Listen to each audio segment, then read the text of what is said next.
ஆதரித்து அக்கட்சியின் பொதுச் செயலாளர் எடப்பாடி பழனிசாமி பிரச்சாரம் மேற்கொண்டு வருகிறார். காட்சிகளை பார்க்கலாம். 3 பிரதான கட்சி இன்றைக்கு போட்டியிடுது. அது 2 கட்சிக்கு தான் போட்டி. ஒரு கட்சி ஏதோ தேர்தல் நிற்பதற்காக நிற்கிறாங்க.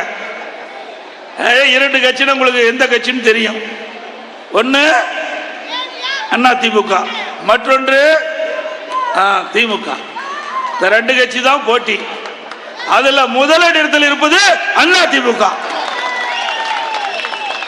ஏன்னா அதிமுக தான் நாட்டு மக்களுக்கு நிறைய திட்டங்களை செயல்படுத்தி இருக்குது. பொன்மனச்செம்மல் புரட்சி தலைவர் எம்ஜிஆர் உங்களுக்காக கட்சியை தொடங்கி நடத்தி கொண்டிருந்தார். மக்களுக்காக கட்சியை துவங்கினார். அதை அம்மா கட்டி காத்தார்கள். சில பேர் கட்சியை குடும்பத்துக்காக நடத்தி கொண்டிருந்தார்கள். மக்களுக்காக கட்சி நடத்திய கட்சி அதிமுக கட்சி. குடும்பத்துக்காக கட்சி நடத்தி கொண்டிருப்பது திமுக. திமுகவுக்கு அதிமுகவுக்கு இதுதான் வித்தியாசம். எப்பொழுதுமே மக்களை பற்றி சிந்திக்கக்கூடிய கட்சி அதிமுக கட்சி. எப்பொழுதுமே வீட்டு மக்களை பற்றி சிந்திக்கக்கூடிய கட்சி திமுக கட்சி.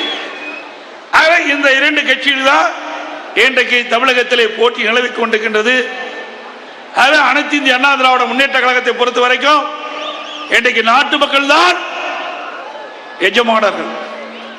அவர்கள்தான் ஒரு ஆட்சியை கொண்டு வரக்கூடிய அதிகாரம் படைத்தவர்கள். அவர்கள் என்ன எண்ணுகின்றார்களோ அவருடைய எண்ணப்படி செயல்படுகின்ற கட்சி அதிமுக கட்சி.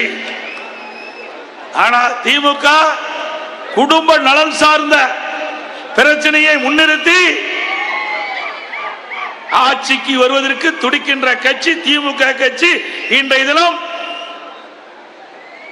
ஏதோ பேசி கொல்லைப்புறத்தின் வழியாக ஆட்சியில் இன்றைக்கு அமர்ந்து விட்டார்கள். நீங்கள் சிந்தித்து பார்க்க வேண்டும். அனைத்து இந்திய அண்ணா திராவிட முன்னேற்ற கழக ஆட்சி இருக்கின்ற பொழுது நாட்டு மக்களுக்கு என்னென்ன திட்டங்களை கொண்டு வந்தோம் என்பதை நீங்கள் ஒரு கணம் சிந்தித்து பார்க்க வேண்டும். திராவிட முன்னேற்ற கழகம் ஆட்சிக்கு வந்த பிறகு எந்த திட்டத்தை கொண்டு வந்தால் என்பதையும் எண்ணி பார்க்க வேண்டும். மக்களுக்காக திட்டங்களை. ராமநாதபுரம் மக்களவை தொகுதி அதிமுக வேட்பாளரை ஆதரித்து எடப்பாடி பழனிசாமி பரப்புரை மேற்கொண்ட காட்சிகளை